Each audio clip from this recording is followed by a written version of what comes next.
melakukan pemeriksaan lebih detail karena masing-masing saling melaporkan.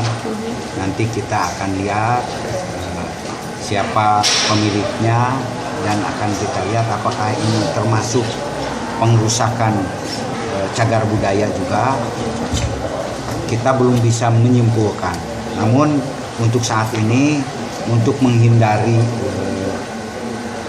konflik kesalahpahaman yang terus-menerus, mulai hari ini akan kita status quo sehingga nanti dua-duanya memahami daripada nanti diperebutkan, karena dua-duanya sudah melaporkan kepada kami, artinya sudah mempercayai ranah hukum dan sudah kita komunikasikan dengan kedua belah pihak, menyetujui bahwa apa yang disengketakan akan di status quo dan dipercayakan kepada POR.